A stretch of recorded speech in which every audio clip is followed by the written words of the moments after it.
Item 131, missile suspension released. Item 132, launch enclosure open.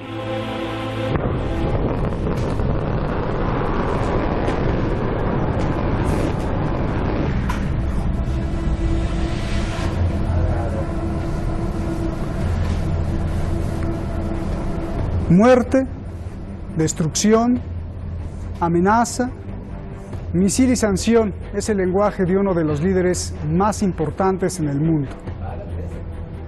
No porque sea sabio, sino porque trae la licencia de presidente. Y esto preocupa mucho. Las locuras de Donald Trump, las mentiras de Donald Trump, las amenazas y decisiones contradictorias han provocado que todo el mundo se cuestione qué realmente pasa en la mente del presidente de Estados Unidos. Irán ya dijo que tiene demencia y retraso mental. Y dentro de Estados Unidos, muchos, cada vez muchos más, se ríen de sus declaraciones y de sus decisiones. Y es que sí, lo que hace Donald Trump es de payaso, de cirquero y hasta da mucha risa. Pero que no por dar risa, las amenazas no dejan de ser peligrosas y de miedo para el mundo entero. Aquí le pongo algunas, porque hoy quiero ir más allá de la enfermedad mental. Soy Roberto de la Madrid y esta noche desde aquí, desde el ojo del huracán, desde Oriente Medio, detrás de la razón. Sweet Lord, America was 10 minutes away from bombing Iran. And who stopped it? Donald Trump. Yeah. What's that? Who ordered the strike? Also Donald Trump. The point is, we are at peace, thanks to and in spite of President Trump. And can we just take a second to acknowledge how often this happens? Trump takes us all to the brink of a crisis, and then he's the one that pulls us back at the last second. Sometimes it feels like there are two different Trumps making these decisions.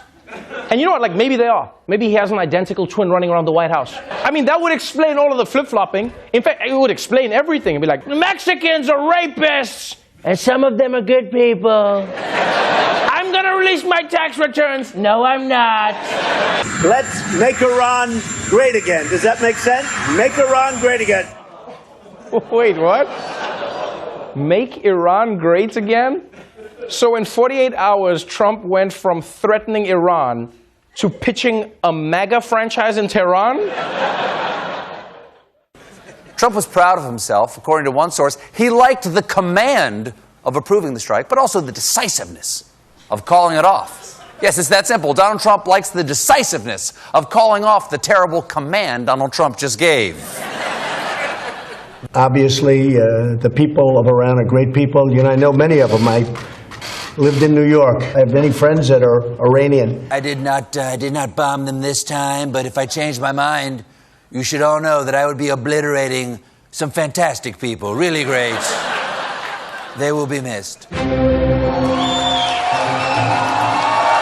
El problema es que loco o no loco, él tiene el mando del ejército y hasta los códigos nucleares. Y la amenaza, aunque sea bluff, no deja de ser peligrosa.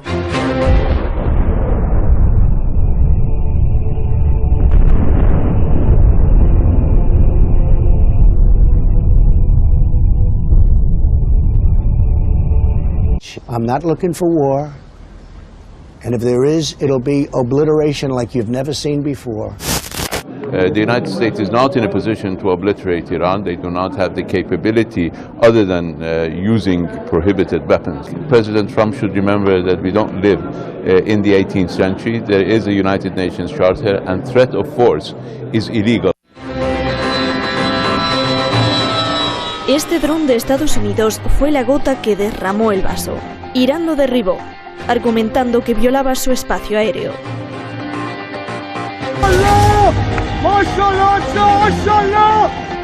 Unfortunately, that drone was unarmed. There was no man in it, and it was over international waters, clearly over international waters. Habló Rusia y le dijo: Donald Trump, te equivocas. Tu dron violó el espacio iraní. Y refrendó que Irán es el aliado de Moscú. Иран был и остается нашим союзником и партнером, с которым мы последовательно развиваем отношения как в двухстороннем плане, так и в многосторонних форматах. China también intenta ayudar.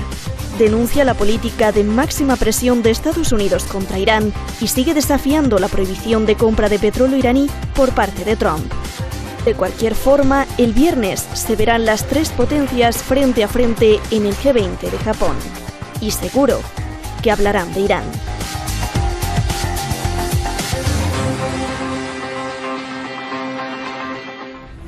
Pues ya está ahí, el documento son los hechos que dan risa y también dan miedo. Muchas gracias a usted, al equipo detrás de La Razón, a los diseñadores gráficos, al equipo de investigadores, a la oficina allá en Madrid. Muchas gracias por todo su trabajo y su esfuerzo para que este programa salga adelante, pero sobre todo y más que todo a usted, porque sigue ahí en las redes sociales apoyando el programa a pesar de las frecuentes cancelaciones de la cuenta de YouTube de este programa y de Espánteme. Vamos directamente con nuestros invitados, ya los tenemos ahí en el video wall. Adrián Celaya, presidente de CAI Center, Durango, muchas gracias por estar con nosotros, un gran analista sin duda, sobre todo las cuestiones de números económicas y cómo se mueven las cosas allá en Europa y en el mundo entero. Juan Antonio Aguilar, periodista, un periodista muy valioso, siempre con sus apuntes. Gracias, Juan Antonio, por estar aquí. Buenas noches a los dos aquí en Teherán. Comienzo contigo, Juan Antonio. A ver, Donald Trump dice que una sola bala contra un militar de Estados Unidos, contra una base o barco de Estados Unidos, Irán será obliterado, es decir, borrado. Yo te pregunto, ¿Donald Trump está mintiendo? No, estas son las fanfarronadas típicas a las que nos tiene acostumbrados. Yo creo que, siento cierto, y yo lo creo así, que Donald Trump es una persona muy pintoresca, que tiene una cabeza muy mal amueblada, que además yo creo que no le funciona muy bien, pero también es cierto otra cosa, es decir, lleva 3 años de presidente de los Estados Unidos y salvo aquella payasada que hizo en Siria, no ha iniciado ninguna guerra. Esto hay que tenerlo en cuenta.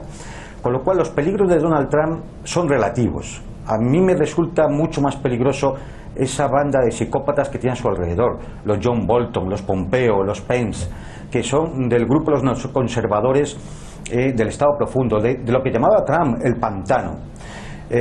No miente, pero yo creo que los intereses de Trump, que como buen empresario, van por otro lado, y no es el de meterse en una guerra, y ha tenido una oportunidad de oro ahora mismo para hacerlo, y sea por miedo, por prudencia, por ver que entramos en un año electoral y que eso le podía perjudicar, el caso es que no lo ha hecho. Yo creo que hay otros factores, que ahora hablaremos seguramente, que son los que realmente Trump busca. En un momento dado, yo creo que si alguien hace un análisis del perfil psicológico del personaje, yo creo que la diplomacia iraní lo que tendría que buscar es una conversación discreta directamente con él, porque si no es con él directamente, lo que va a tratar es con auténticos psicópatas, belicistas y halcones. Bien. Adrián, Donald Trump canceló el ataque a Irán 10 minutos antes. Tú que eres experto en la economía, algunos dicen que canceló el ataque porque tan solo el ver la crisis con el dron elevó 6% el precio del petróleo. Con un ataque a Irán se hubiera ido a las nubes el precio y eso no conviene a la economía de Estados Unidos ni del mundo y sobre todo no conviene a su campaña para la reelección. Otros dicen que quien paró el ataque fue el poder de Irán. Es decir, Israel, Arabia Saudí y los aliados llamaron a Trump y le dijeron no porque tememos una lluvia de misiles. ¿Qué me dices, Adrián? Bueno, es difícil saber qué es lo que pasó exactamente por la mente de Trump en esos minutos y tampoco tenemos por qué creer la versión que el propio Donald Trump ha dado, de que el ataque se inició a instancia suya y se canceló a instancia suya. Trump es un escenificador, sí creo que se le puede calificar como mentiroso, casi podríamos decir que es mentiroso patológico, pero no solo por instinto, sino como táctica. Es un escenificador permanente. Yo creo que las contradicciones en la política exterior de las presidencias norteamericanas son algo constante en los últimos años, también antes de Donald Trump. Con Donald Trump se ha hecho mucho más evidente y se ha escenificado de forma mucho más directa y mucho más, si se quiere, ridícula. Pero en el fondo lo que late detrás de esto es una potencia que ha sido hegemónica, como Estados Unidos, que ha tenido la hegemonía mundial, y que ahora está dejando de serlo. Y esto genera unas tensiones internas constantes entre determinadas fuerzas que quieren acomodarse a la nueva situación, otras que no aceptan esa nueva situación y que quieren reaccionar agresivamente, y con unas dudas internas en los propios poderes fácticos y en las distintas fuerzas políticas sobre cómo reaccionar ante un contexto externo y también interno que se les está yendo de las manos. Bien. A ver, quiero ir a la profundidad, Juan Antonio. Como periodista, tú como investigador, ¿qué es lo que hueles? ¿A qué se deben los cambios tan bruscos, las contradicciones de Donald Trump? ¿Es posible que tenga demencia o, ya te lo pregunté, quiero aquí plantearte una hipótesis?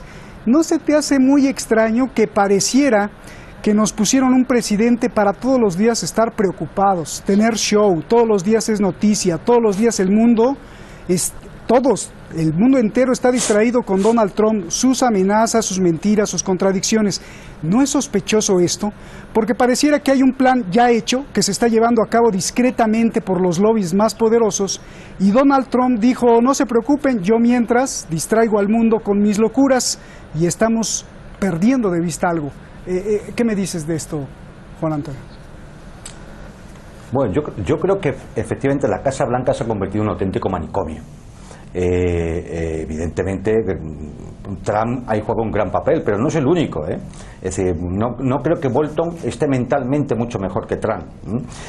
Es decir, lo que yo sí veo que de alguna forma todo esto es una escenificación a veces ridícula, como ha dicho el compañero, pero hay una lógica, hay una lógica profunda, pero hay una lógica. Estados Unidos sabe y Trump sabe que un conflicto con Irán iba a significar el bloqueo del estrecho de Hormuz, que es el 30 y el 40% de los hidrocarburos y de las fuentes energéticas que llegan a gran parte del mundo. Eso implicaría solamente en el mercado de derivados una caída y un coste económico que posiblemente se entraría en recesión. Estaríamos hablando de billones con B de dólares. Es decir, y Trump necesita, y tiene esa lógica, necesita que eso esté abierto por razones económicas globales, pero también necesita otra cosa, y es que el precio del petróleo se mantenga alto, alrededor de los $70 el barril. ¿Por qué? Porque si volviera a bajar, si Irán volviera a vender 2.500.000 barriles de petróleo al día, si Venezuela vendiera 2 millones otra vez de barriles diarios, si Siria pudiera vender su 1 millón de barriles diarios, el precio del petróleo caería seguramente alrededor de los 30 o 40 dólares como mucho. Y entonces toda la industria del esquisto norteamericano, de hidrocarburos, esto que le hace ser ahora energéticamente autónomo, incluso exportar, se vendría abajo. Y eso sí que sería una crisis terrible para la economía norteamericana y una recesión para todo el mundo. Entonces todo esto al final, sí, mucha fanfarronada, mucha locura. Pero si observamos los objetivos, Irán, Siria, Venezuela, intentar evitar que el gas ruso llegue a Europa, tienen una lógica. Es decir, que a veces la locura del personaje nos hace desviarnos de que efectivamente hay un plan detrás y hay unos intereses detrás, ¿no? Es decir, esto hay que tenerlo en cuenta. Gracias, por eso estamos en Detrás de la Razón. Bueno, no, eso es un cebollazo, como se dice en México. A ver, Adrián, ¿hay algo más que no estemos viendo? Dime tú. No, de hecho te voy a hacer la pregunta ya de una vez. Mira, hay análisis económicos que dicen que las amenazas contra Irán, las amenazas contra Venezuela, contra China, contra Rusia, se deben a que es el intento desesperado de Estados Unidos por salvar al dólar, debido a varias cosas. Uno, a que Rusia y China se están uniendo para matar al dólar. Dos, la deuda mundial en dólares sube como espuma. Y tres, y lo más importante, debido a que en pocos meses habrá un reset o reset bancario global, un reset financiero, que cambiará el sistema mundial al patrón oro. Tú que eres experto en economía, ¿qué piensas de esto? ¿Es paranoia o es posible esto? Bueno, yo creo que es perfectamente posible. Más que eso diría que es una tendencia lógica de futuro. Otra cosa es atreverse a adivinar el cuándo se pueden producir esos procesos. La caída del dólar parece que es una necesidad inevitable si tenemos en cuenta la pérdida de peso de la economía de Estados Unidos en el conjunto mundial y la pérdida de peso también político y militar, que es en definitiva los tres factores que estaban manteniendo el dólar como moneda de reserva. Una vez que esa hegemonía de Estados Unidos se pone en cuestión, sabemos que el mantenimiento del dólar como moneda de reserva es cuestión de tiempo. Pero ahí hay muchos factores psicológicos, de confianza y tal, en las que seguramente los gobiernos, los servicios de inteligencia estarán jugando con distintas estrategias. Ahí me cuesta, evidentemente, hacer una estimación sobre cuándo se puede producir, pero que efectivamente eso en algún momento se va a producir, está claro, y que eso tiene que ser lógicamente una preocupación de primer orden para digamos, las élites que controlan Estados Unidos. Efectivamente, como tú decías, es difícil de creer que no haya algo más aparte de esa estrategia de Donald Trump, que es, digamos, de una escenificación continuada, pero aparentemente de un fracaso continuado. Aparentemente parece que es una estrategia que fracasa con Corea del Norte, fracasa con Venezuela, fracasa en Siria, fracasa con Irán. Bueno, todos estos fracasos algo quieren decir. Donald Trump está manteniendo esa estrategia. Cuesta pensar que, digamos, las élites que controlan Estados Unidos estén tranquilas ante ese continuado fracaso. O bien Donald Trump efectivamente está de forma muy extraña y muy indirecta, como dicen algunos, luchando en el fondo para desactivar ese estado profundo, o bien es una estrategia, digamos, como vosotros decíais, de distracción, mientras que, y esto sería algo más terrorífico, se está intentando dar tiempo a las Fuerzas Armadas norteamericanas para recuperar una ventaja estratégica que han perdido fundamentalmente frente a Rusia. En este momento Estados Unidos no es capaz de ir a un enfrentamiento directo ni contra Rusia, ni contra China, ni contra sus aliados, porque ha perdido la ventaja estratégica y la ventaja tecnológica en defensa. El riesgo que tenemos en este momento es que el dejar pasar el tiempo dé una oportunidad a Estados Unidos de recuperar esa ventaja en la medida en que hagan una inversión masiva con una mayor eficiencia de lo que han hecho hasta ahora, porque, como sabemos, el ejército de Estados Unidos ha sido quizás la organización que mayores derroches económicos ha realizado en todo el mundo, ¿no?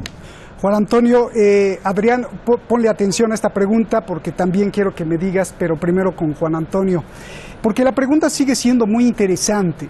¿Para qué Estados Unidos quiere someter a Irán? Tenemos un Estados Unidos con Obama que quiso un acuerdo con Irán y tenemos ahora un Donald Trump con exactamente lo contrario. Quiero que veamos esto en el contexto global. Juan Antonio, hay teóricos económicos que dicen que Trump más bien está en guerra por contrarrestar a los globalistas sionistas que quieren imponer una moneda mundial, una ley mundial y un gobierno mundial y desaparecer poco a poco los países. Esos globalistas sionistas le apuestan a la migración, al libre comercio, al multilateralismo y sobre todo le apuestan a China, ya que fueron los globalistas los que inyectaron dinero a China al llevarse ahí a todas las fábricas de las transnacionales más poderosas del mundo. China necesita alianzas y ahí está Rusia y también Venezuela. Entonces aparece Trump para quitarle el alimento básico a China, el petróleo, y a quien ataca, a Venezuela y a Irán. ¿Qué me dices de esto? Vamos a ver, en todo este proceso hay evidentemente un cruce de contradicciones muy importante. Hay una contradicción interna en los Estados Unidos entre Trump y lo que llamamos el Estado profundo. El Estado profundo es fundamentalmente gran parte del Partido Republicano y sobre todo los neocons republicanos, del Partido Demócrata, perdón, y los neocons republicanos. Y hay una guerra sin cuartel que se lleva desarrollando desde que Donald Trump ganó las elecciones. Pero sobre esa contradicción se superponen además ahora las contradicciones geopolíticas. Unas son globales, que es efectivamente esa competencia de Estados Unidos histórica con las potencias emergentes para que le pueden desafiar en su hegemonía, China, Rusia. Y luego hay problemas de fractura geopolítica en zonas que son muy sensibles, como por ejemplo Oriente Medio. Y ahí en Oriente Medio, Irán es el pivote geográfico, haciendo destacar aquellas palabras de Harold Mackinder. Es decir, pues en esa región Irán es el pivote geográfico, porque es el control de las zonas de paso, es el control del flujo de las fuentes energéticas. Es ahora mismo un nodo fundamental en el desarrollo de la ruta de la seda. Ojo, por ejemplo, al dato, 23 de mayo, visita del ministro de Exteriores iraní a Pakistán para establecer la conexión de los puertos de Chabahar y Bandar. Ahí está detrás China. Es decir, antes de llegar a eso, ha tenido que haber un acuerdo con China. Es decir, por lo tanto, hay una lucha global que evidentemente se expresa de unas determinadas formas y con unas determinadas contradicciones en unas zonas del mundo y de forma distinta en otras. Hay un problema aquí se superpone el tema famoso de la seguridad de Israel, donde los sectores sionistas en Estados Unidos son implacables. Aquí se superpone lo que ya hemos comentado de la preponderancia del dólar como moneda de intercambio internacional, que es lo que permite a Estados Unidos financiar su déficit, que si no es impagable. Es decir, hay una superposición de planos de carácter geopolítico y de política internacional y económicos que hacen que todo esto sea muy complejo. Bien. Ahora bien, es evidente que da la sensación de que todo esto va de victoria en victoria hasta la derrota final, ¿no? Yo creo que la Casa Blanca ha adoptado una estrategia en la cual le va a ser muy difícil sobrevivir a tantas contradicciones. A ver, lo que me tenías que decir, Adrián, porque puede ser que sean judíos sionistas, globalistas contra judíos sionistas nacionalistas, ¿no? Es decir, por un lado los Soros y los Rothschild y por el otro lado los Rockefeller y los Donald Trump. A ver.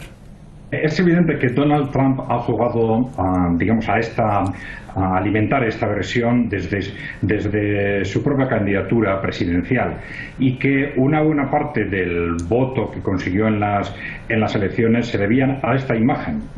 La cuestión es por qué, una vez que es elegido presidente, esta imagen no se mantiene de forma nítida, y menos en su política internacional.